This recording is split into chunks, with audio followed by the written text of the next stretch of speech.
membre du parti Reconquête, hein, si je dis pas de conneries, il me corrigera, il y est toujours. Cofondateur Génération Identitaire, enfin voilà, vous le connaissez tous, enfin après, pas tous, mais les gens qui sont là en tout cas, je pense qu'ils le connaissent. Ghazli Mourad, c'est une personne qu'on connaît un petit peu moins sur Twitter, mais c'est une personne qui a fait partie du monde politique français pendant très longtemps, ancien élu. Voilà, il va vous donner les détails sur tout ce qu'il a pu faire en politique française, mais même s'il veut vous donner des détails sur ce qu'il fait aussi au niveau professionnel, il vous le dira.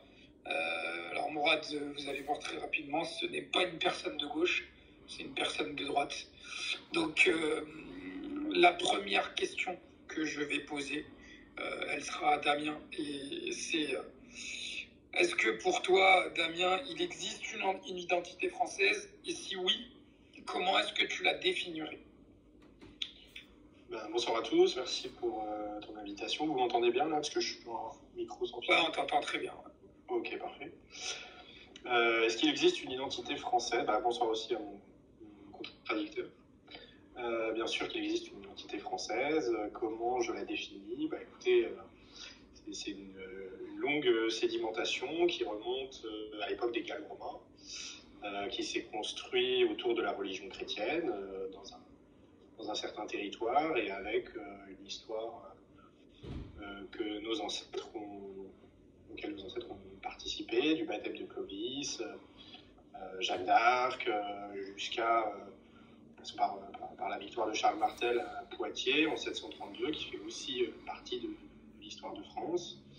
Donc voilà, c'est une mémoire qu'on partage, c'est une langue, c'est une culture, c'est un art de vivre, c'est un territoire, des monuments, voilà, comme toutes les identités et toutes les cultures du monde, hein, on peut retrouver la même définition pour tous les peuples et pour tous les pays du monde. Ok, très bien. Bonsoir à tous, merci Camille, et je confirme aux bourricots qui disent non, il faut pas débattre, il faut pas faire ci, etc. Mais l'entre-soi, ça sert à quoi, à part se taper sur le ventre? Donc oui, il faut faire vivre. Et moi, je reproche justement aux médias qui ont repris, en fait, à la grande majorité, je pense que Damien Rieu, là-dessus, il a gagné au moins le combat médiatique, même s'il n'a pas gagné dans les urnes, parce qu'on a vu au niveau des résultats de son mentor Zemmour, mais les médias aujourd'hui ont remplacé les médias d'hier. C'est qu'avant, c'était que les gauchos qui étaient invités, et aujourd'hui, c'est plus des gens qui sont sur la ligne identitaire avec des sujets identitaires. Donc, c'est une victoire de Damien Rieu et de ses amis. Donc, bonsoir Damien, et merci d'avoir accepté le débat. Et puis, en plus, c'est vrai que ça surprend un petit peu, parce que c'est souvent des gens de gauche qui s'opposent à vous, etc. dans les débats. Et puis, c'est vrai que moi, j'ai une ADN de droite, et j'ai toujours été de droite. Et concernant donc votre définition succincte sur l'identité, je trouve que par rapport à ce que j'ai pu vous lire, hein, vous et vos collègues, aujourd'hui elle est un peu plus différente. Oui, chaque pays a une culture, sauf que moi ce que je pense, c'est que votre identité, comme vous la résumez, des fois vous l'axez plus sur une identité liée à la chrétienté, et souvent vous avez une certaine fixette sur ce que vous appelez, vous, les gens de confession musulmane, et que vous accusez qui menacerait l'identité française, donc chrétienne. Et donc là, c'est là-dessus qu'on va, je pense, débattre. Je vais vous redonner la parole là-dessus. Désolé Camille, quand je lui dis je vous redonne la parole, c'est que il a fait son introduction, j'ai fait la mienne, et puis je lui donnerai moi ma définition aussi de l'identité française, qui est loin d'être monolithique.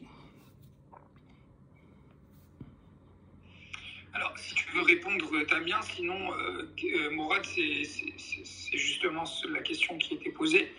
C'était ta définition. Enfin, tu as répondu à la question de est-ce qu'il existe une identité française. Maintenant, on aimerait ta définition de l'identité française.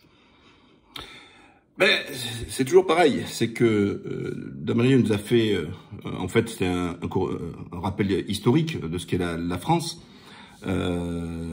bien sûr, personne ne le nie. Et puis, on n'est pas là pour réviser l'histoire.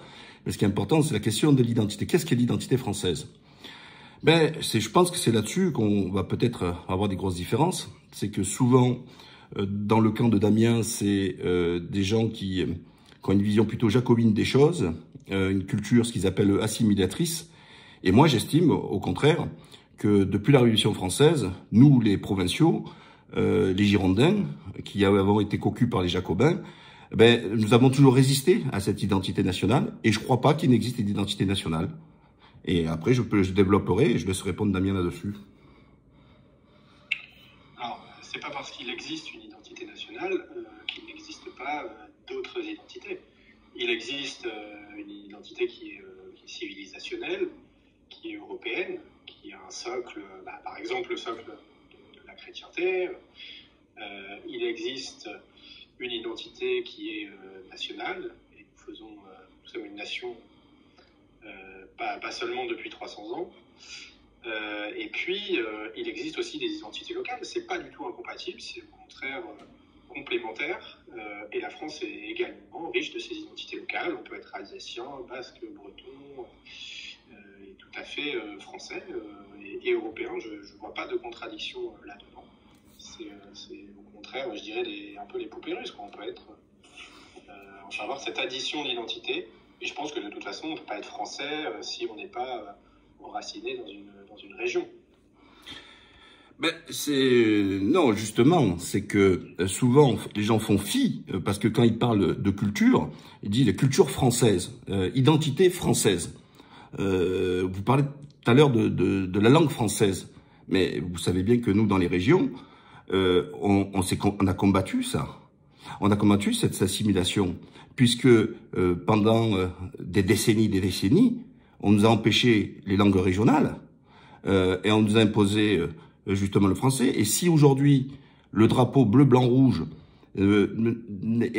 crée débat, alors que dans tous les pays du monde, la plupart du temps, les gens ils sont fiers d'arborer leur drapeau, c'est parce que justement, c'est que tous ces gouvernements, sur toutes ces républiques, on a fait fi de l'identité régionale, à la différence de nos voisins européens, comme l'Espagnol, où c'est un État fédéral, l'Allemagne, qui est un État fédéral, même la Belgique, qui est minuscule, c'est un État fédéral, la Suisse, qui est un État fédéral, et qu'en France, on a voulu tout imposer, et il y a toujours eu un manque de respect, et du respect de la culture locale. Moi, je suis avant tout, comme beaucoup de Français, je suis d'abord Marseillais, je suis d'abord provençal, et après Français.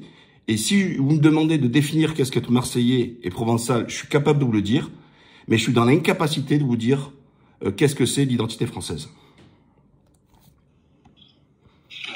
Écoute, encore une fois, je pense pas que... Tu as compris ce qu'il veut dire, c'est qu'il y a beaucoup aujourd'hui de régions françaises, enfin même auparavant, qui ont revendiqué une certaine indépendance. Ça existe encore aujourd'hui, hein, on a entendu avec la Corse et la Bretagne qui a rejoint très rapidement les revendications d'indépendance corse. Donc, c'est pas forcément, attention, moi je parle pas de ça là, je parle de l'identité régionale, c'est-à-dire que depuis des décennies, il y a eu une volonté justement d'assimilation, de créer cette identité française au détriment de l'identité régionale. C'était ça. C'est ce qui s'est passé avec la langue bretonne, par exemple, qui a été interdite. Mais tout, nous, le provençal, ils l'ont tué, jusqu'à le basque, etc. Donc, il n'y a pas forcément cette volonté de ces régions de se revendiquer en tant que Français en premier. Comme vient de le dire Mourad, il y a souvent une prédomination de l'identité régionale que de l'identité nationale. C'est une vision régionaliste des choses, hein, pourquoi pas, mais ça n'empêche pas, je pense, ça n'entre pas en contradiction avec le fait d'être français. Après, on peut avoir chacun une sensibilité personnelle. Effectivement, il y a des régions dans lesquelles l'identité régionale est plus forte, plus importante, on y est plus attaché par rapport à son parcours, par rapport à son enracinement, de là où viennent ses ancêtres. Ça ne me choque pas, mais je vois encore une fois pas en quoi il est contradictoire d'avoir cette complémentarité entre une identité locale et une identité française. Hein. Tu parles français, donc cette langue fait partie de ton identité. Peut-être que tu parles aussi le provençal, et l'un n'empêche pas l'autre, et tu peux être tout à fait enraciné dans une terre précise sans être dans l'affrontement avec la France.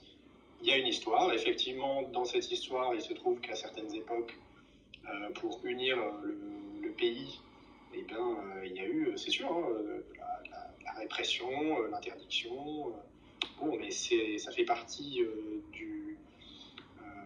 comment dirais-je, de l'histoire de tous les pays du monde. Je veux dire, en Allemagne, tu prenais l'exemple de l'Allemagne, bon, il y a un système fédéral. On peut distinguer le fait d'avoir une identité et le système politique, c'est quand même deux choses différentes, même si il traduit une tendance de cette identité. Mais le bavarois se sent aussi allemand. Il y a peut-être des Bavarois qui ne se sentent pas du tout allemands, mais qui peuvent être présentés.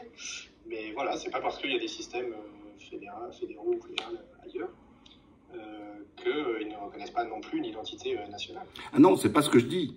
C'est parce qu'ils ont justement, comment dire, l'identité nationale qui est acquise, c'est parce qu'on les a respectés d'abord comme régionalistes. Et je dis que si en France, parfois on l'a vu que brandir le drapeau, ça interpelle un petit peu, qu'il y a un peu des gens un peu en reculant, c'est justement parce que l'identité régionale n'ayant pas été reconnue, et étant aussi victime de ce système parisien jacobin, qui fait que le drapeau français, il a pas toute sa place.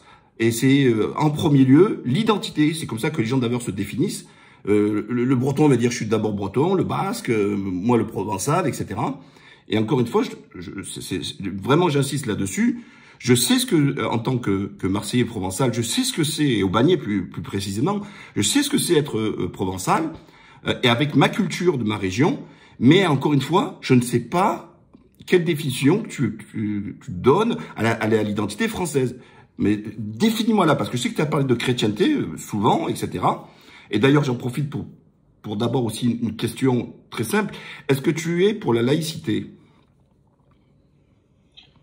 Alors, beaucoup de questions, mais en fait, dans ce cas-là, comment tu définis ton identité provençale? Tu la définis bien avec les mêmes termes que je t'ai donnés.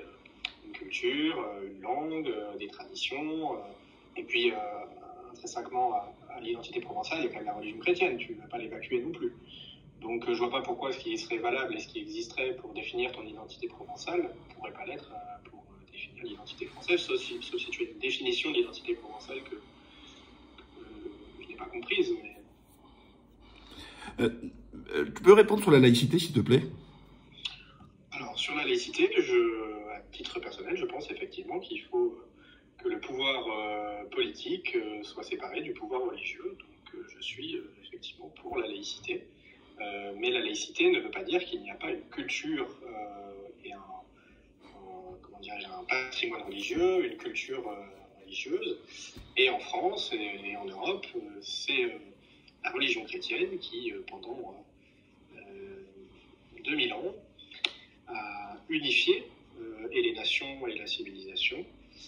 Et donc, elle fait partie de notre histoire. Et donc, elle a primauté, il y a une primauté culturelle à la religion chrétienne en France et en Europe. C'est le paradoxe. Parce que autant je pense que tu aurais été cohérent en disant que tu étais contre la laïcité comme l'était la droite de cette époque-là, hein, puisque c'est quand même la laïcité, c'est une inspiration de la gauche laïcarde, et que la droite a été vent debout, était contre, puisque à l'époque la vraie droite, puisqu'elle n'existe plus aujourd'hui, était conservatrice et qui défendait justement l'identité chrétienne et qui aujourd'hui aucun parti politique ne représente, aucun, je dis bien aucun, cette volonté de conservatisme. Et il y avait la dernière en date, c'était Madame Boutin. Hein, elle était au moins cohérente quand elle était à l'UDF, puisque c'était aussi ce qu'on appelait les démocrates chrétiens. Et puis que donc tu peux pas avoir fromage et dessert. C'est où tu veux une France avec défendre les cultures chrétienne, et dans ces cas, il faut faire fi de la laïcité, mais à partir du moment où on a fait la loi de 1905, on a enlevé des écoles la croix avec Jésus dessus, etc. Il y avait plus de signes distinctifs, etc. Donc, je veux dire, à un moment donné, tu peux pas, ton principe, ton idéologie, je la comprends et je peux lui donner sens, mais il faut être cohérent dans ces cas. Et dans ces cas, de se dire, non, je suis pas pour la laïcité, et je suis pour que la France redevienne un pays chrétien, et qu'avec, justement, cette culture chrétienne. Voilà, c'est là où je suis un peu interpellé. Non plus, je vois pas de contradiction. Encore une fois, la laïcité, la philosophie de la laïcité, c'est de séparer le pouvoir politique et religieux. Il faut rendre à César ce qui est à César, et à Dieu ce qui est à Dieu. Jésus-Christ lui-même le disait. Et donc, César, c'est le pouvoir politique, et il est séparé du pouvoir religieux. Et voilà, donc je m'inscris tout à fait dans la définition originelle de la laïcité. Je ne pense pas que ce soit absolument incompatible. Il y a une culture chrétienne, et la culture dépasse le culte lui-même. Et elle est partout. Elle est partout autour de nous, dans notre manière de nous comporter, d'être une société, dans notre patrimoine architectural, dans nos prénoms, partout. C'est l'héritage chrétien, il est culturel. Il n'est pas forcément obligé, parce que c'est personnel, d'avoir la foi, mais il y a une prédominance culturelle. Et la laïcité n'est pas un barrage à cette prédominance culturelle. Oui, mais un culte ne peut pas être une culture. Quand on entend... Attends, 2 secondes. Voilà. Quand... Ce que veut dire et ce que cherche à mettre en mémoire, moi je l'ai très bien compris, c'est que vous dites qu'une femme, par exemple, qui est voilée, ne peut pas être française. Donc, si tu es pour la laïcité, normalement, tu ne dois pas avoir ce raisonnement-là, même si tu estimes que la France a une culture chrétienne, etc. C'est son histoire, comme tu dis, c'est sa culture. Depuis 1905 et depuis la Révolution française, l'Église a été extraite de la direction de ce pays. Donc, tu ne peux pas dire enfin, tu ne peux pas ne pas voir le paradoxe dans votre vision, dans votre conception de l'identité française. Faites attention quand vous dites qu'on pense quelque chose. On n'a jamais dit qu'une femme qui portait le voile n'était pas une Française.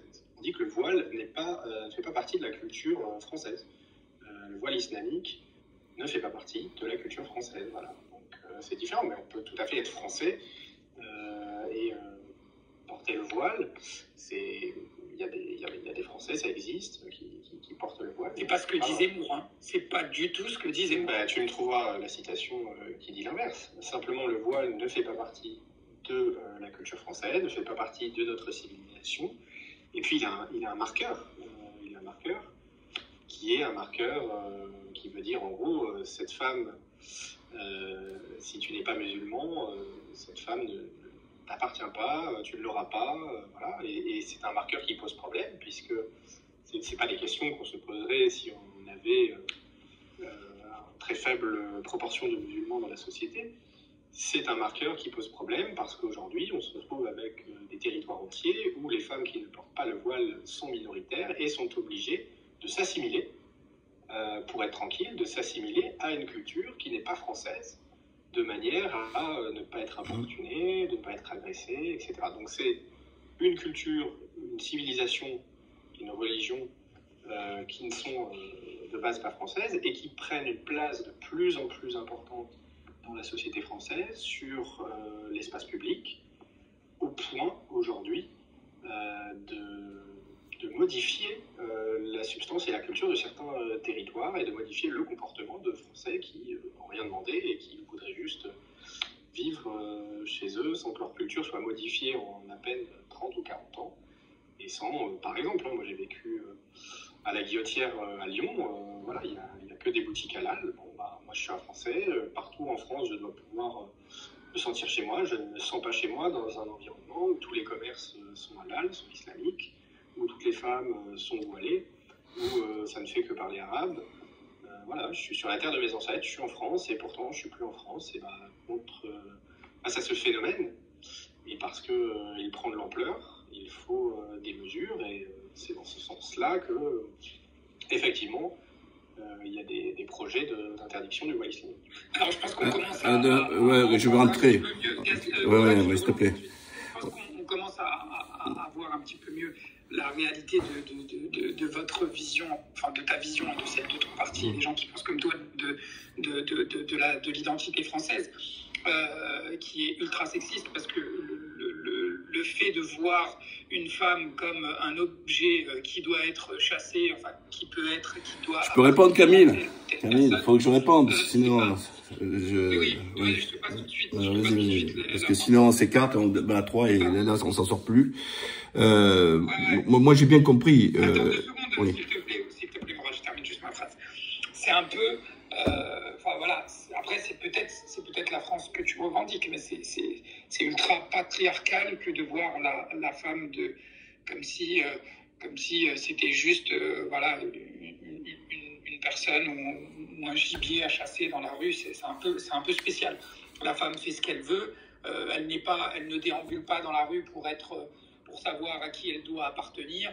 Elle s'autodétermine, elle fait ce qu'elle a envie. Si elle veut porter le voile, un chapeau ou je sais pas, quelconque signe qu'il soit religieux ou autre, en fait. La femme fait ce qu'elle a envie, et c'était juste pour voilà, c'était juste... Non, il faut pas que ça soit 2 contre 1, quoi, Camille.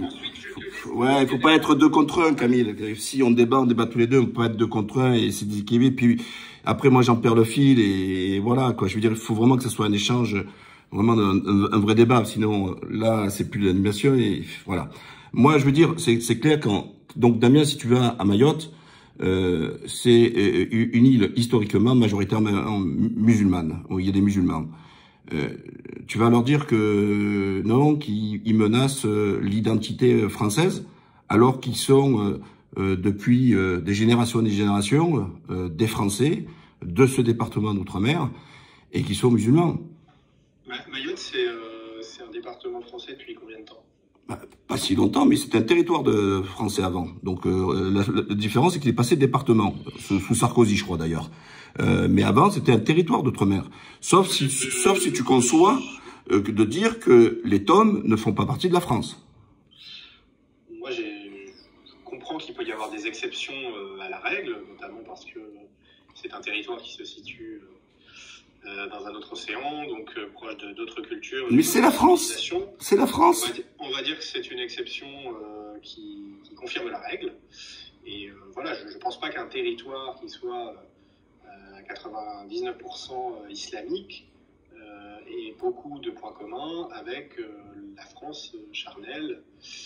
Maintenant, il peut y avoir une exception, voilà, parce qu'elle est localisée dans ce territoire-là. Mais donc ça veut dire que je suis pas sûr que dans le monde entier, quand on pense à un Français, on pense à quelqu'un à Mayotte qui fait les 5 prières, qui porte le voile islamique, qui mange et qui parle autre chose que le français éventuellement. Donc je suis pas sûr que ce soit la définition. Donc on en revient. Tu as une vision un peu enfermé, c'est-à-dire déjà la France pour toi c'est essentiellement la métropole, les départements et territoires d'outre-mer a priori ça passe, c'est de la seconde zone. Alors parlons de la métropole. Tu me parles de la laïcité. C'est pas ce que j'ai dit. Hein. Ça peut être il y a une exception et il y a la règle. Après, on peut toujours dans un débat, la Réunion. Non, mais la Réunion, il y a des minarets par exemple. À la Réunion, il y a une mosquée, elle est très très vieille. Il y a un minaret. Et ça dérange personne qui est là-bas, chez les Réunionnais. Au contraire, ils ont prouvé qu'ils avaient une identité réunionnaise avec une population qui était plurielle. Je suis pas sûr qu'il soit très pertinent de débattre de l'identité française avec des exceptions. Ce qui est intéressant, c'est de parler de la règle. Après, on peut toujours trouver des individus, des configurations. La majorité des poissons ne volent pas. Il existe des poissons volants. Pour l'identité française, c'est pareil. On imagine une règle, des principes. Voilà, c'est pour reprendre la célèbre phrase de Gaulle à ce sujet. mais on est avant tout un peuple de civilisation chrétienne. Moi, je suis très gaulliste, hein, et si tu te revendiques chiracien, il est assez étonnant que tu t'inscrives en porte-à-faux avec le gaullisme. Et donc, moi, je me retrouve à 100% dans tout ce qu'a dit le général de Gaulle, et là-dessus, il est très clair. Donc, on en viendra tout à l'heure, je pense. J'ai bien noté que tu te revendiquais du gaullisme.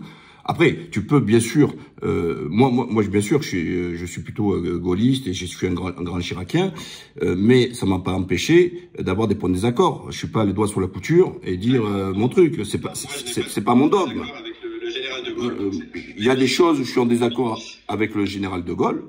On en parlera peut-être tout à l'heure, et je pense que tout à l'heure, quand on parlera peut-être d'identité européenne, parce que tu en as parlé tout à l'heure, parce que d'ailleurs c'est marrant, parce que quand tu parlais d'ailleurs de l'Europe, tu disais on a un truc commun, nous sommes tout communs, mais on a construit l'Union européenne parce que justement entre chrétiens vous arrêtez pas de vous bouffer le foie. Entre les réformistes catholiques réformistes, entre les protestants, entre les orthodoxes, etc. Ça a été pendant des siècles et des siècles des guerres de religion, non pas islam comme chrétienté, parce que tu t'aimais bien soulever tout à l'heure 732 pour les musulmans arrêtés à Poitiers, mais c'était bien une guerre interchrétienne. Donc comment tu peux m'expliquer aujourd'hui revendiquer une identité chrétienne européenne comme si on s'embrassait tous sur la bouche? Alors que l'histoire nous dit tout le contraire, c'est que ça a été le continent qui a été mis à feu rien qu'à cause des histoires de religion. Et tellement vrai que quand tu vas, même à Prague, etc., dans ces pays-là qui ont souffert des guerres de religion, ils sont devenus athées. Et d'ailleurs, parce que je veux pas devancer l'identité européenne pour laquelle nous allons en débattre, je pense, tout à l'heure, revenir sur le territoire français, la France est un pays majoritairement athée.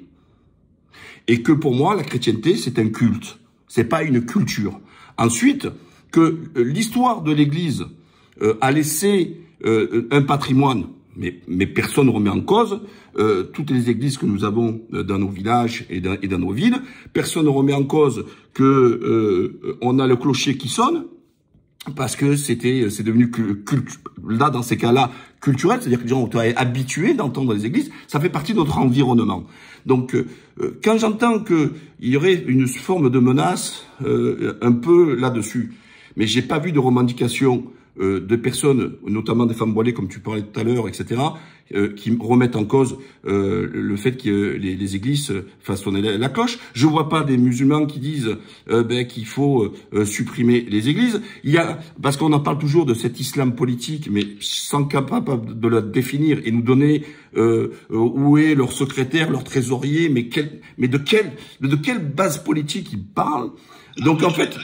Mais il y a beaucoup de questions là. Si tu soulèves 40 questions par intervention, je vais avoir du mal à suivre. Je t'écoute. Ouais, vas-y, Damien, tu peux répondre dans l'ordre. Et je fais juste un petit rappel pour tout le monde. Ce space, c'est moi qui l'anime. Donc, si j'estime qu'il y a quelque chose qui ne va pas, que ça vienne de Damien ou de Mourad, je prends la parole, je prendrai la parole et je le dirai.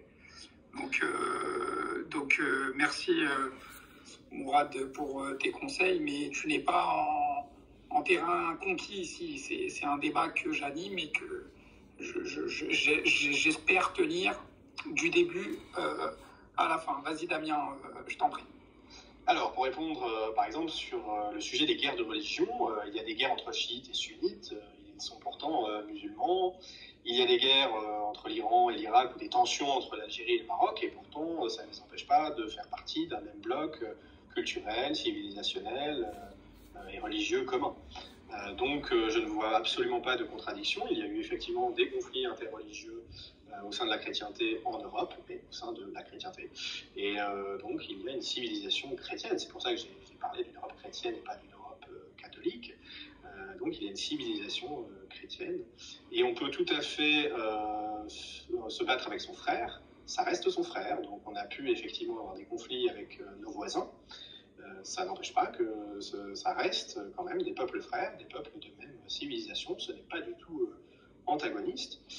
Par contre, on observe qu'à l'échelle, dans le temps long, les Européens et le monde musulman et le monde européen se sont affrontés sur des siècles et des siècles, avec des exceptions, avec des alliances parfois qui étaient contre nature, mais sur le temps long, on observe en tout cas qu'il y a eu absolument, depuis la naissance de l'islam, très rapidement, quelques dizaines d'années, quelques siècles après la naissance de l'islam, il y a eu confrontation entre le monde européen et le monde musulman. Donc voilà, c'est pas du tout une nouveauté ou quelque chose d'original à dire. Il y avait beaucoup d'autres points, donc je ne sais pas si vous voulez que j'en aborde en particulier. Et je veux bien que Mourad réponde déjà à ce point-là, et ensuite, moi, je te relancerai, parce que moi, j'ai très bien entendu ce qu'a dit Mourad. Je poserai la prochaine question.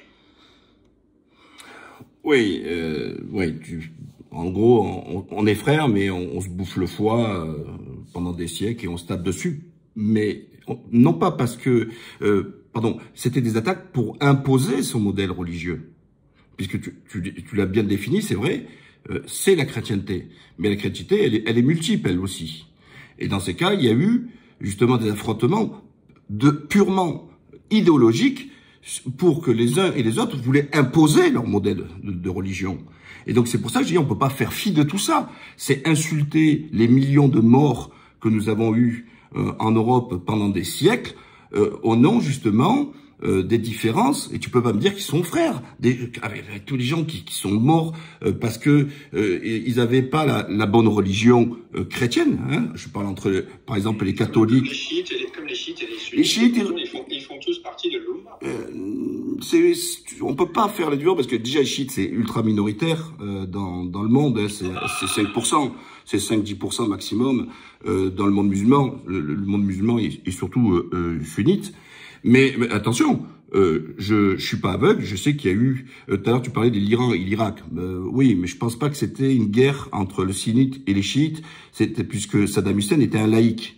Hein, parce que pareil, parce que souvent en France, on nous prend la laïcité comme si c'était une valeur universelle, alors que pratiquement... très peu de pays au monde ont ce système de laïcité. C'est un peu un particularisme français. Et paradoxalement, par rapport à ce que tu peux penser, c'est dans les peu de pays qui sont laïcs, ce sont des pays musulmans.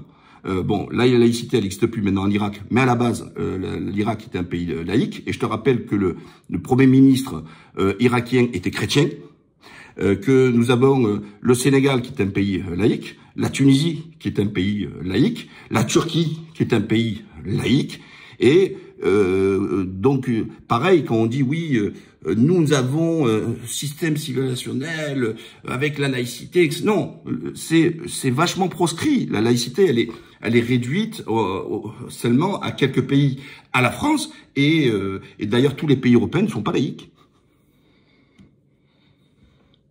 Et c'est même une définition qui est purement française. Hein. Il y a dans plein de pays un mot qu'on ne comprend pas et qu'on ne peut pas expliquer dans d'autres langues. Vas-y Damien, si tu veux répondre. Et ensuite, parce que là on est vraiment sur l'histoire, on est sur des comparaisons qui sont anciennes. J'aimerais qu'on aborde la question par rapport au monde dans lequel on vit aujourd'hui. On peut remonter aux raisons pour lesquelles aujourd'hui, comme tu as pu l'évoquer par rapport au quartier de la Guillotière ou d'autres quartiers que tu estimes qui ne sont plus français, qu'on revienne sur la société actuelle française, parce que là c'est très, je trouve ça très mou, pas assez franc, des deux côtés, hein, de la part de Mourad et du tien, qu'on comprenne vraiment la vision que chacun de vous deux avait de l'identité de la France, qu'est-ce qui n'est pas français, qu'est-ce qui est français, et que vraiment on se parle un petit peu plus franchement. Alors, je voulais juste revenir sur les guerres en Europe. Souvent, c'était le prétexte religieux a quand même souvent été instrumentalisé pour des conquêtes beaucoup plus politiques. C'était le christianisme politique alors, c'est ça? Oui, à l'époque. Donc comment tu l'appelles? On l'appelle le christianiste, comment on l'appelle? Parce que comment vous avez inventé le mot islamiste? Proximité comment... entre pouvoir politique et pouvoir religieux. Comment tu l'appelles, justement, parce que quand tu appelles l'islamisme, tu vois, parce que pas que toi, les gens ils appellent, ouais, parce qu'ils ont inventé beaucoup de sémantique. Donc comment ça s'appelle? Alors, quand les juifs ils le font, c'est juifiste, on est d'accord sur la sémantique. Quand c'est les chrétiens, c'est chrétientiste, parce que ça je l'entends jamais, ça. C'est marrant, ça. C'est des appellations qu'on ne donne pas aux autres religions quand des gens utilisent la religion à des fins politiques. Bah, écoute, si tu veux, on peut parler islamique, si le terme tu le préfères, moi aussi. Donc parlons islamique et pas d'islamisme. Alors, Damien, tu parlais tout à l'heure, tu disais, c'est pour ça que je te dis, il faut à un moment donné, il faut être très correct. Si tu es pour la laïcité, elle est très très claire. Et je peux te dire que j'ai bossé des années là-dessus, j'ai fait des tonnes de meetings là-dessus, parce que j'étais aussi chez les Valoisiens, donc tu peux pas avoir plus grand bouffeur de curé que chez les Valoisiens, tu vois, chez les radicaux de droite, hein, pour ceux qui ne connaissent pas, c'était les pères de la laïcité. Mais je trouve que cette loi, dans le contexte français, moi, si je me considère, en tant que musulman, je n'accepte pas la laïcité. Moi, je suis clair, je le dis, je suis cash, je suis là-dessus. Mais dans un contexte musulman. Mais dans un pays comme la France, qui n'est pas majoritairement musulmane, et qui est... La Provence, qui, comme chacun le sait, est une terre islamique. Non, mais quel rapport? Je t'ai pas parlé que... Je te parle de ma religion. Je revendiquais tout à l'heure ton identité. Et alors, mais t'as pas écouté ce que je t'ai dit. Je t'ai dit, si je mets en premier, moi, en tant que musulman, voilà parce que c'est ce qu'on me demande je dis bien, dans un contexte où les musulmans sont majoritaires dans un pays musulman. Mais la France qui n'est pas un pays musulman, qui ne l'est pas, et qui est loin de là, parce que bon, il faudrait remplacer 67 millions de personnes, hein. Bon, il en faut quand même, hein,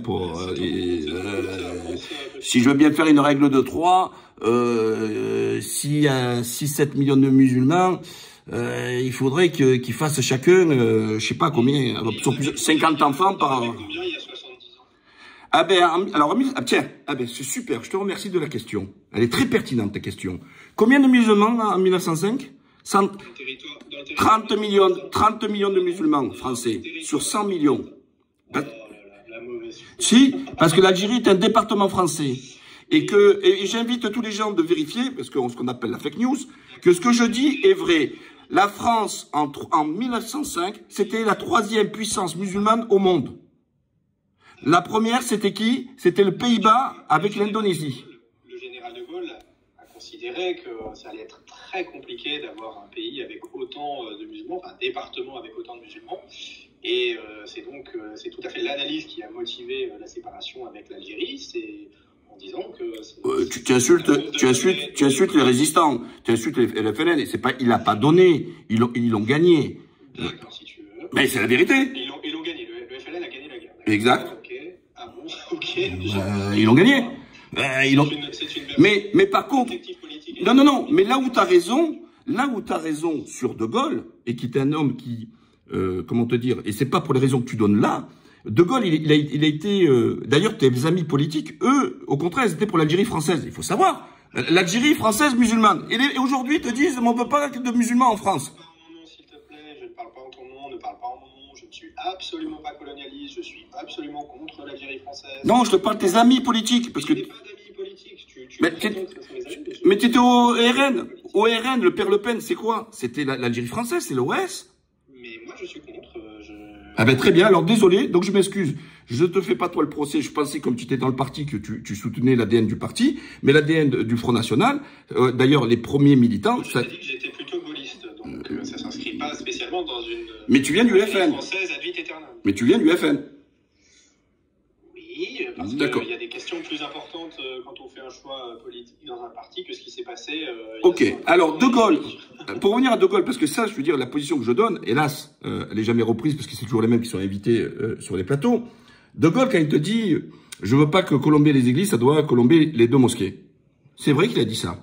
Mais attention, quand il dit ça, il dit parce qu'il se dit « attends, j'ai la guerre d'Algérie, j'ai des gens qui demandent l'indépendance, et que moi j'ai la pression des Américains, la pression des Russes et la pression internationale pour lancer la décolonisation. » Puisque la France n'était pas soutenue, justement, sur son fait colonisateur. Je ne pense pas que De Gaulle soit très sensible aux pressions internationales. Non, mais... De Gaulle a fait un choix civilisationnel. Je vais terminer, tu vas comprendre. Mais tu vas comprendre.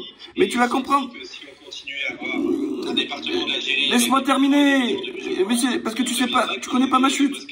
Non, tu connais pas ma chute. Donc, tu vas voir que ça n'a rien à voir avec ce que tu es en train de dire, ce que je voulais te dire. C'est que lui, il s'est dit, attends, c'est plus tenable, tout ça, etc. Puis il y a la guerre, il y a tout ça, etc. Et il te dit, parce que les Algériens, ils étaient considérés comme des indigènes et que le décret Crémieux, notamment, donc, il faut l'épouser, l'histoire de France, comme dirait d'ailleurs Zemmour. Quand il dit, les Juifs, vous êtes considérés comme, en gros, comme les Européens, comme les chrétiens, avec les mêmes droits qu'eux. C'est que les indigènes musulmans, français, d'ailleurs, français, ils étaient français, mais sans les mêmes droits que les Européens. Donc, il y avait un système discriminatoire. C'est tellement vrai qu'en 1905, quand ils font la loi de la laïcité, ils n'ont pas voulu la faire dans les DOM et les TOM, et même les départements comme l'Algérie. Pourquoi? Parce que les préfets, ils contrôlaient ce qu'on appelle Rokba, les prêches des mosquées, et qui voulaient pas donner la liberté religieuse. Et De Gaulle, il se dit, mais attends, si aujourd'hui, demain, parce qu'ils n'avaient pas le droit de vote, il faut le dire aussi, c'est que c'était pas un Algérien, une voix. Ça n'existait pas, ça. Au même titre que le français qui était en métropole ou le français qui était ce qu'on appelle le pied noir dans ces territoires. Et donc, il se dit, le minimum que je peux lâcher, c'est leur donner le droit de vote. Mais si je donne le droit de vote aux indigènes, eh ben, peut-être, faisons un peu de la fiction, ben, ce serait Bouteflika qui aurait été le président de la France, en termes de démographie. C'est en cela qu'il le disait. Parce qu'ils disaient, c'est ou je suis obligé de donner l'égalité des droits parce qu'ils étaient discriminés, il n'y avait pas l'égalité des droits. Et dans ces cas, ça serait peut-être un président issu de l'Algérie qui serait président de la France dans tous ces métropoles et dom-tom. Donc, c'est en cela qu'il a dit ça, de Gaulle. Et pas comme certains qui essayent de déguiser un peu sa pensée. D'accord. Au final, le bilan est le même. Ce n'était pas possible et on ne peut pas vivre avec des majorités islamiques, donc que ce soit hier comme aujourd'hui et dans des territoires de France métropolitaine aujourd'hui, il y a des majorités islamiques et ça pose des problèmes. Et une grande majorité de Français aujourd'hui considèrent que c'est un danger, que c'est une menace et que voilà, si on prolonge les courbes, donc tout à l'heure tu disais il y a 6 millions de musulmans en France métropolitaine. Moi je disais qu'en France métropolitaine il y a 60 ans, je te demandais combien il y en avait, donc j'ai pas eu de réponse, tu as fui avec un débat sur... J'ai pas fui, je t'ai dit qu'il y avait 30, je t'ai dit qu'il y en avait 30 millions. D'accord, et en France métropolitaine, il y en avait combien? Mais je te réponds, la France, c'est pas que la métropole. C'est là, notre problème, il est là. Non, la France, comme tu as dit, tu l'avais si bien dit au départ, tu étais bien parti au début du débat. Tu as dit, c'est un ensemble de territoires. Et aujourd'hui, tu veux me la réduire la France à la pauvre métropole. Mais c'est assez rigolo. Donc en gros, tu es aujourd'hui favorable qu'il n'y a plus de DOM et de TOM. Aujourd'hui, il y en a au moins 5, 6, 7 millions, d'ailleurs on ne sait pas trop. Mais le problème n'est pas à la limite qu'il y en ait 5, 6, 7 millions, c'est qu'on se dirige d'année en année vers plutôt 8, 9, 10, 11, 12. Et puis, en fait, en prolongeant les courbes démographiques de plus en plus. Donc, qu'est-ce qui se passe si on prolonge les courbes démographiques? On a de plus en plus de territoires qui seront en majorité islamique et donc de plus en plus de territoires où les Français d'origine, les Indiens de France, les autochtones, ceux qui sont là depuis 1000 ans. Et donc, parce que un musulman est forcément un étranger ou issu d'un pays étranger, alors. C'est plus une religion, c'est une nation. Donc, ils viennent de musulmanie. L'islam n'a pas poussé dans les prairies normandes ou dans les vallées corses. Ben si, parce que le drapeau corse, le drapeau corse, dis-moi, c'est un Normand qui Non, mais le drapeau corse, c'est une tête de mort ou c'est une tête de Normand? Le drapeau corse, le mort, c'est une tête de mort ou une tête de Normand qu'il y a sur le drapeau corse? Voilà, mort MAU hein, pour ceux qui écoutent, qui pensent pas que c'est avec MAUR.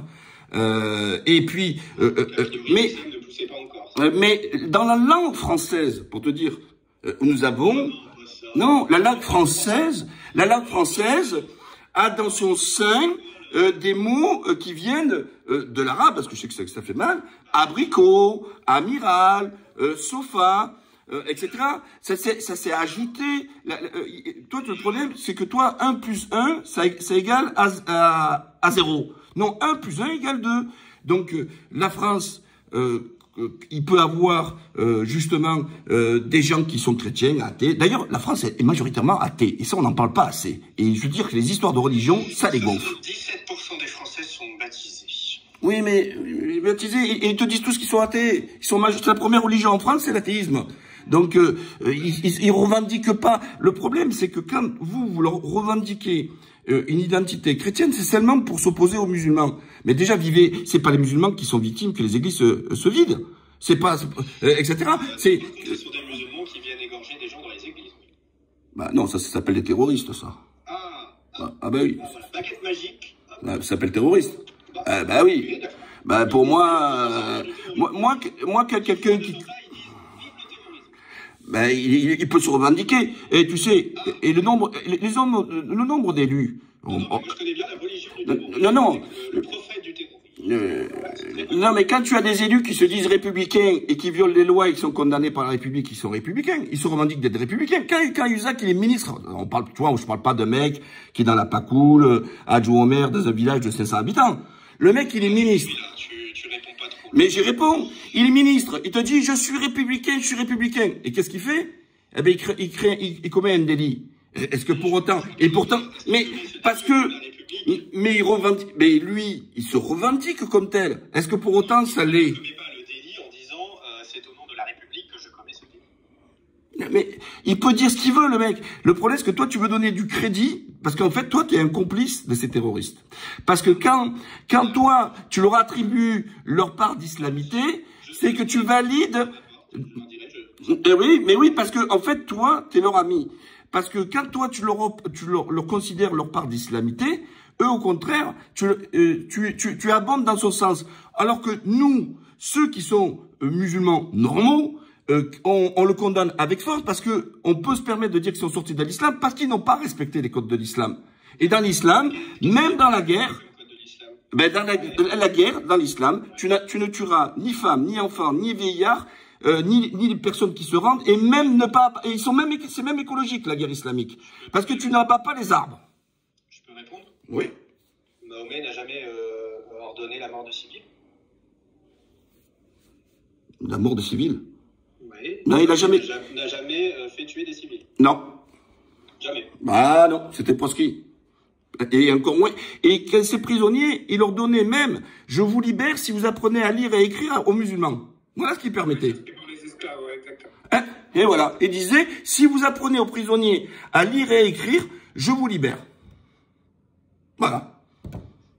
Et d'ailleurs... Après, si tu as des faits historiques Après, moi, je suis pas là pour des...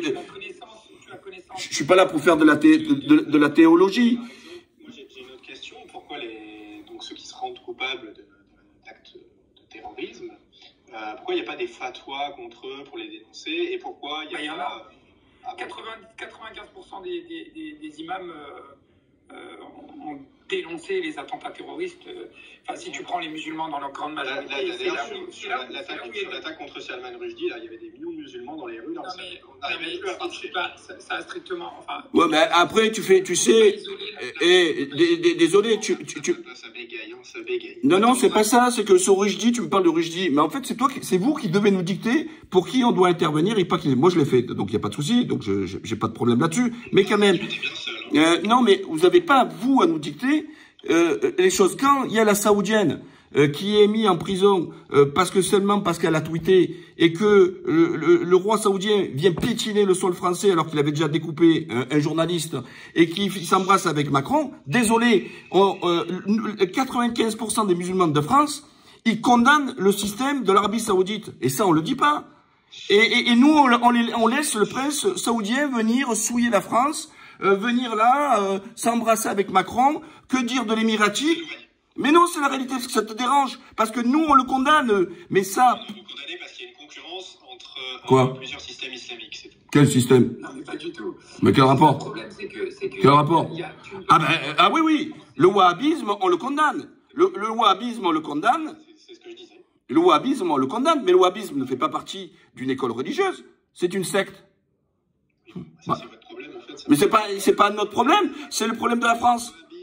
Ou pas, Non, mais Damien, les résultats les mêmes en 2 France. secondes, s'il vous plaît. En fait, comme tu l'as dit tout à l'heure, ne parle pas à la place des gens. Si tu as des exemples factuels, je veux bien. Que ce soit pour Rochdy ou que ce soit pour plein d'autres faits que tu as évoqués. Enfin, il n'y a rien de réel. On ne peut pas avoir une discussion autour de choses qui sont imaginaires. La plupart 90 à 95% des musulmans condamnent tout ce qui est fait de mauvais et suivent un islam qui est très bon. Et comme dans n'importe quelle autre religion, tu vas avoir des personnes qui vont avoir des déviances, qui vont comprendre les choses de la mauvaise manière. Quand vous utilisez les paroles du Coran, quand il dit tuez-les tous, etc. Enfin, c'est des paroles qui sont contextualisées.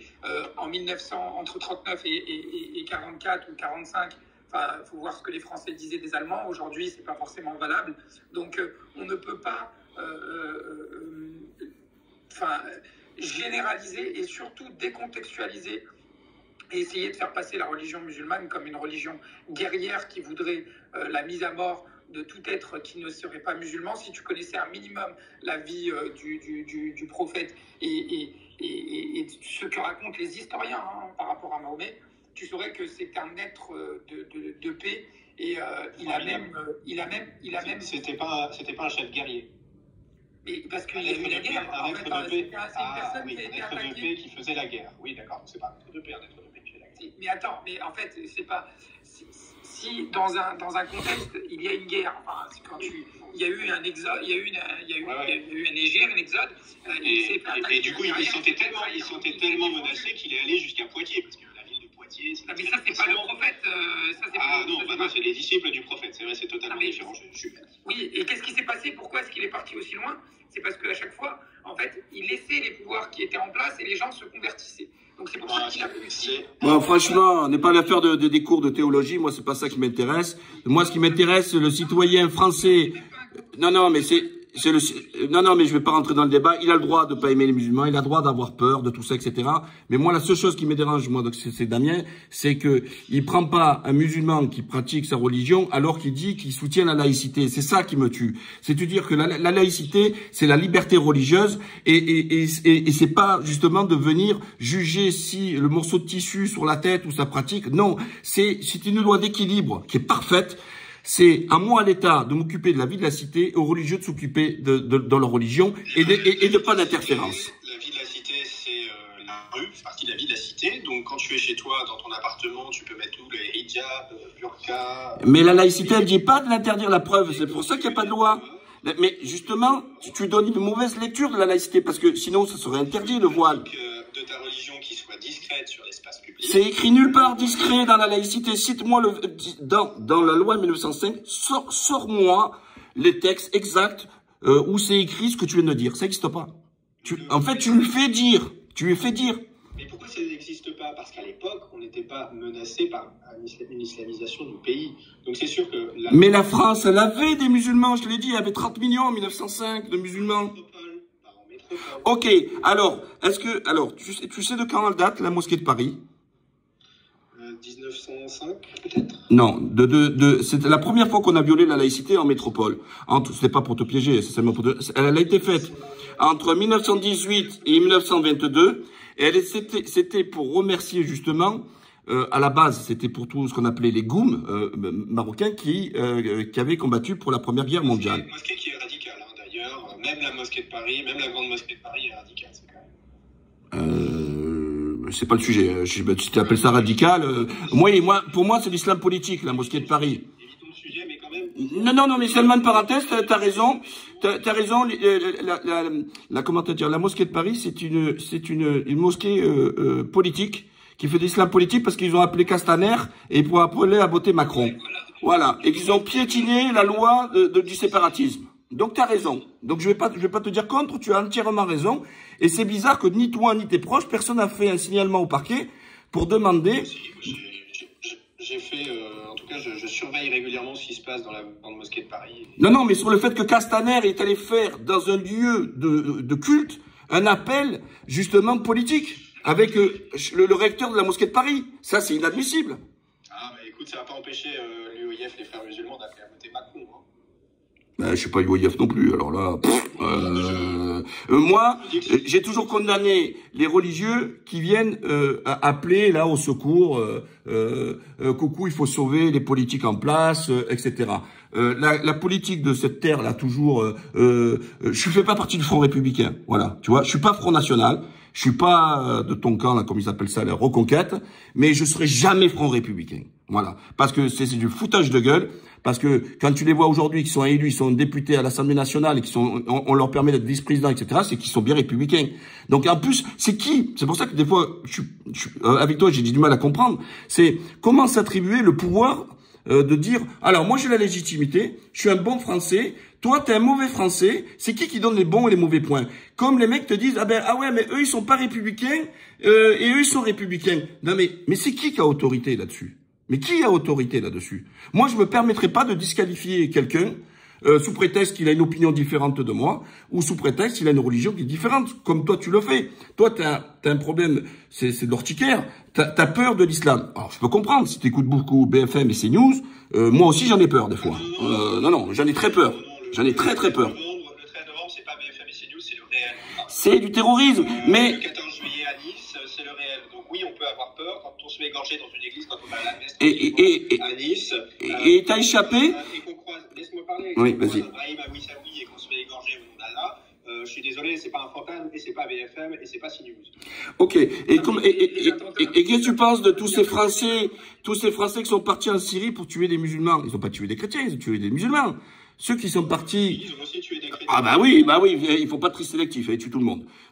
Mais désolé, mais le terrorisme, comme tu dis toi, même là actuellement en Afghanistan avec les talibans, tu sais qu'il y a des attentats quand même chaque fois. Al-Qaïda qui tape sur les talibans. Donc, mais seulement pour te dire que... Et pourtant c'est des musulmans.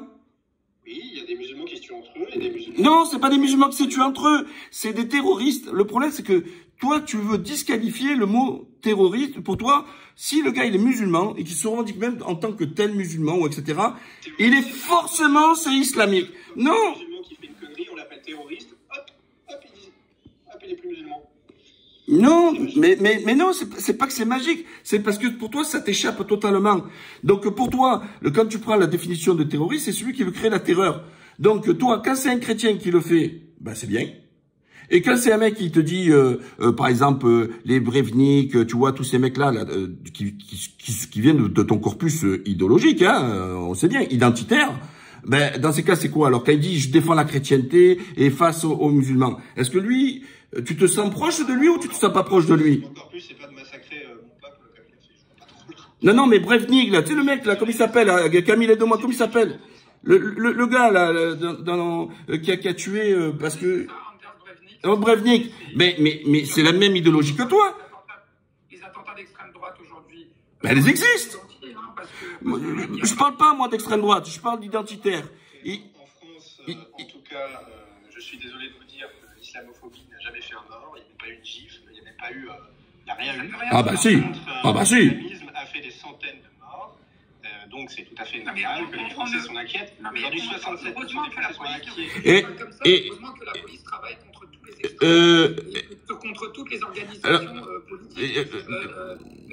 Mais bien sûr, c'est pas en comptant le nombre de morts qui sont revendiqués de cette extrême. C'est pas en regardant le réel qu'il faut juger de la Damien, le problème c'est que pareil, alors que tous les chiffres sont très clairs, enfin de tout ce qu'ils ont fait.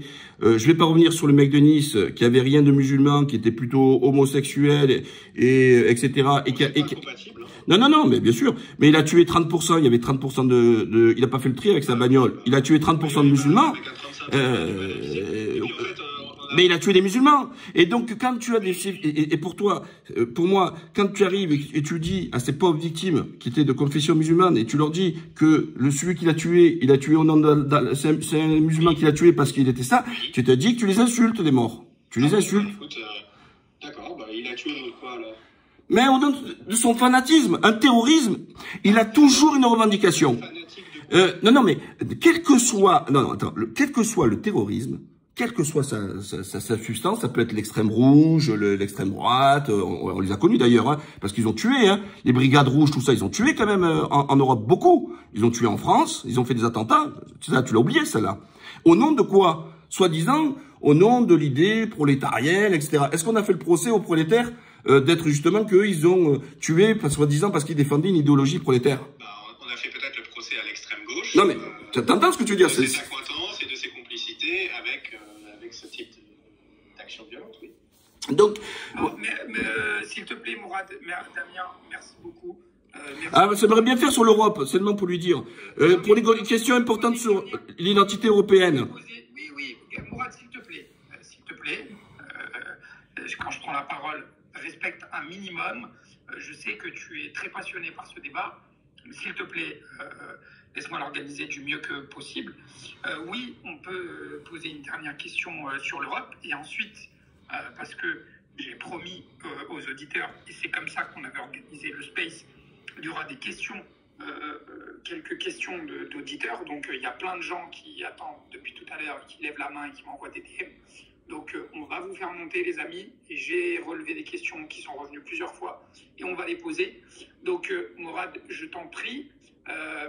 Alors, il y avait, je crois, la question de l'identité européenne sur laquelle tu voulais revenir. Moi, le débat dans lequel on est, pour moi, est important et précieux.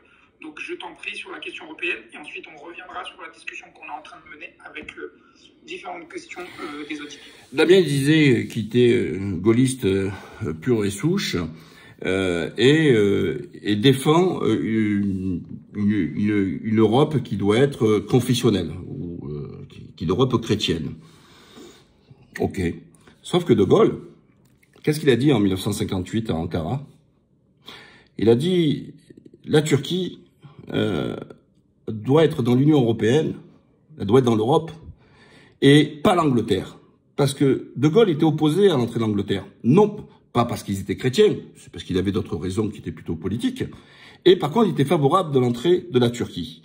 Et parmi ses successeurs, il y a eu Philippe Séguin, que j'ai connu d'ailleurs, à l'époque à l'UMP ou RPR, que j'ai beaucoup d'estime pour Philippe Séguin, était aussi favorable à l'entrée de la Turquie dans l'Union européenne en disant ce serait le trait d'union entre l'Orient et l'Occident. C'était les propos du général de Gaulle et de Philippe Séguin. Alors je voulais savoir, est-ce que, parce que tout à l'heure tu as dit que tu prenais tout en fait de Gaulle, est-ce que cette partie-là, tu la prends ou tu la rejettes?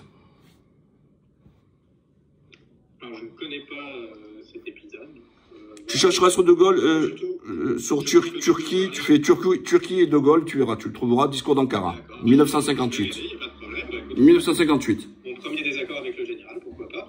Mais en tout cas, je sais que le général de Gaulle parlait de l'Europe, de l'Atlantique à l'Oural. C'est vrai, mais il a raison. Je suis pas sûr. Il a raison. Je suis pas sûr qu'il prenait la Turquie dedans. Ben, il prenait pas la Bosnie dedans? Ceci dit, la Turquie de l'époque n'était pas la Turquie d'aujourd'hui. Pourquoi? Mais je suis pas sûr que ça soit tout à fait transposable à ce que la direction que la Turquie a pris aujourd'hui. Mais donc c'est très bien parce que moi je défends cette union à l'époque, hein, parce que maintenant je suis devenu anti-européen. Hein, mais à l'époque, quand je croyais, parce que j'étais cocu comme beaucoup de gens, hein, parce que je me donnais une autre idée de l'Europe. Oui, pour moi c'était l'Europe continentale, de l'Atlantique à l'Oural. Mais au milieu, il t'a pas échappé qu'il y avait quand même, bon, maintenant, aujourd'hui, c'est carrément, ça porte des noms, la Bosnie, tout ça, etc. Même si à l'époque de Gaulle, je te l'accorde, elle n'existait pas puisque c'était la Yougoslavie. Mais il y avait, aujourd'hui encore, des populations qui sont majoritairement musulmanes. Donc ça veut dire que, tu comprends ce que je veux te dire? Elles sont majoritairement musulmanes parce qu'elles ont été sous le joug et la conquête ottomane pendant des siècles. Mais c'est une conquête militaire avec de l'esclavage massif, avec une religion islamique qui était imposée par la force, hein, pas par la conversion. Ah et bon? puis certains qui, pour survivre, se sont convertis, parce que c'est comme ça que ça se passe souvent. Tu as été à Sarajevo? Pour survivre. Tu as été à Sarajevo? J'étais au Kosovo, mais j'ai pas été à Sarajevo. Alors, je t'invite à y aller et tu vas voir un petit peu parce que moi j'étais très intéressé. Je te cache pas que j'aime l'Empire ottoman et j'étais passionné et je voulais voir un peu l'Empire ottoman. Provençal, tu aimes l'Empire ottoman, je comprends. Et alors? Non, rien. Quel rapport? Aucun. Ah bah voilà, tu peux aimer les cow-boys et les apaches, hein. Je vois pas le rapport. On peut être passionné. Non, mais c'est une Provence, c'est une. Mais quel rapport? Mais toi t'aimes ou ta mère ou ton père. Moi j'aime mon père et ma mère, donc j'aime les deux. Je peux être passionné. Ma mère c'est Frédéric Mistral et mon père c'est Erdogan. Ben oui, mais moi j'aime l'Empire ottoman. Je peux être passionné par l'Empire ottoman. Donc je vois pas le rapport du tout. Donc oui, j'aime l'Empire ottoman, je le répète, même si ça t'embête, et je suis fier d'être au Bagné, Marcel Pagnol, Garlaban, Sainte-Baume, donc il n'y a pas de souci. Mais pour venir à l'Empire ottoman, j'ai voulu voir un petit peu comment ils ont procédé en territoire européen. Et donc j'ai fait aussi donc toute la partie européenne. Sache, pour ta gouverne, que les premiers juifs qui sont venus dans ce territoire-là, c'est pas l'Empire ottoman qui les a installés. Ils ont construit 7 synagogues. Ils ont construit 15 églises. Vas-y voir, Alexa. Et qui les a détruits? C'est les Austro-Hongrois. C'est eux qui ont détruit les synagogues. Il n'en reste plus qu'une maintenant de synagogues. Et ils ont détruit les églises. Donc, contrairement à ce que tu veux nous faire croire, il y aurait les gentils bisounours chrétiens et face aux méchants musulmans, etc. Moi, je te donne les faits. C'est pour ça que je t'invite à y aller. Et je te dis, pour même avoir une vision européenne, je sais pas si tu l'as fait, j'ai fait presque tous les pays de l'Europe. Parce que quand tu me parles de culture européenne, j'éclate de rire. Moi, je pisse de rire. Est-ce que tu as été en Lettonie, en Lituanie? Mais qu'est-ce qu'ils ont à faire avec nous, ces gens-là? Mais je leur ressemble pas du tout. Est-ce que je peux te poser une question? Oui, je t'en prie. Revendique provençal, musulman. Qu'est-ce que tu penses dans tu connais bien l'histoire provençale. Tu sais que les côtes de Provence ont été pendant des siècles et des siècles ravagées par les pirates barbaresques, sous direction ottomane. Ils ont ravagé, si tu connais les fêtes traditionnelles, par exemple à Saint-Tropez, les bravades de Saint-Tropez, tout ça. Il y a tout non, nous on fait les Saint-Éloi, on fait les Saint-Jean et Saint-Éloi. Ouais. Voilà. Et est-ce que donc tu sais que la Provence a été ravagée par les pirates musulmans pendant des siècles et qu'ils ont capturé des centaines de milliers d'esclaves, des millions d'esclaves dans toute l'Europe et des milliers en Provence. Alors comment tu vis cette contradiction? Quelle contradiction? C'est un peu contradictoire. Ça fait partie de l'histoire. Mais c'est pas parce que... Alors, donc, tous les crimes qui sont faits par les chrétiens, il faudrait que toi, je te les attribue, toi. Alors là, je dis, Damien, tu es comptable, et Damien, tu es comptable de toutes les exactions qui concernent les chrétiens. Mais désolé. Un petit peu de cette double identité que mais tout à l'heure, tu vois, le problème, c'est que moi, quand je te dis, je les condamne, ça te fait chier. Par exemple, quand je te dis, par exemple, l'Arabie Saoudite, je le condamne, les Émiratis, je les condamne. Parce que c'est des concurrents. Mais il n'y a pas de concurrence, j'ai pas d'école, moi. J'ai pas d'école. Alors, je suis que l'école. Si t'es frériste, si t'es pro Erdogan, t'es plutôt frériste. Frériste? Non, mais alors, tous les mecs qui me suivent, ils vont éclater de rire. Je l'appelle les frères s'amusent. C'est comme les frères s'amusent. Je déteste les frères musulmans. Je déteste le Qatar.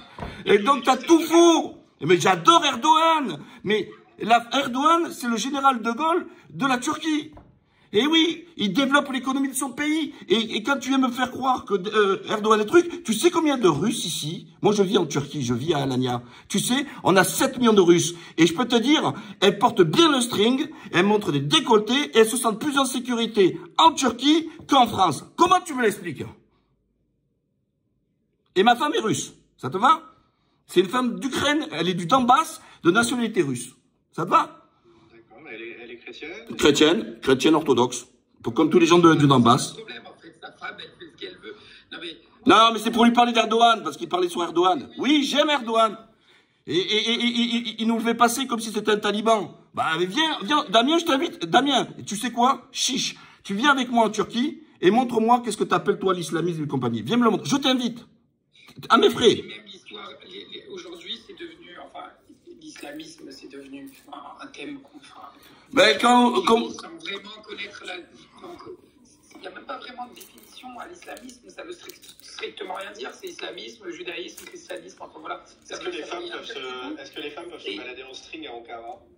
Mais Ankara, mais tu vois des femmes en string à Paris, toi? Il n'y a pas de mer à Ankara. Putain, tu connais pas ta géographie, toi. Viens à Alanya, tu verras. Elles sont en string sur le bord de mer.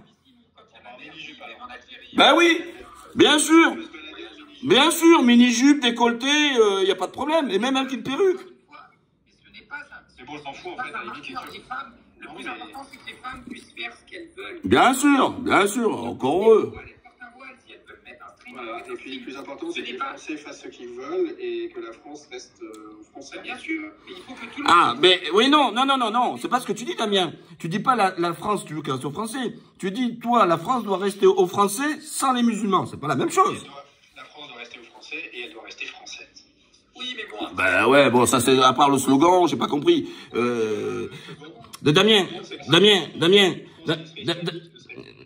Non mais Damien, pour toi, à partir du moment où t'es musulman, t'es disqualifié, t'es même plus un Français normal.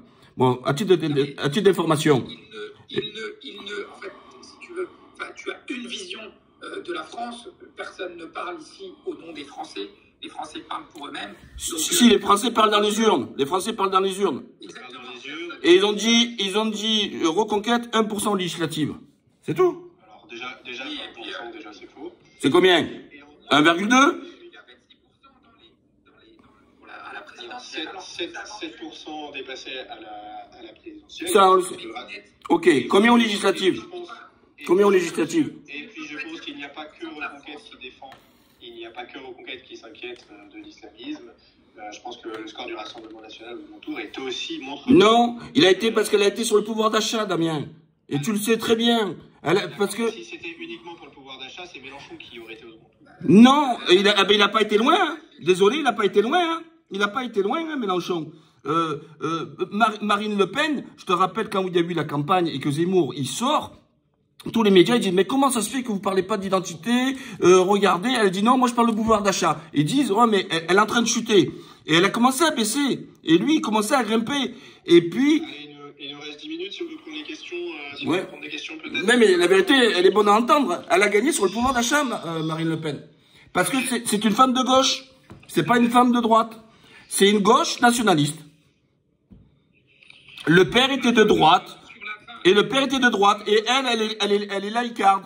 Elle n'est pas comme son père qui défendait les valeurs chrétiennes. Voilà.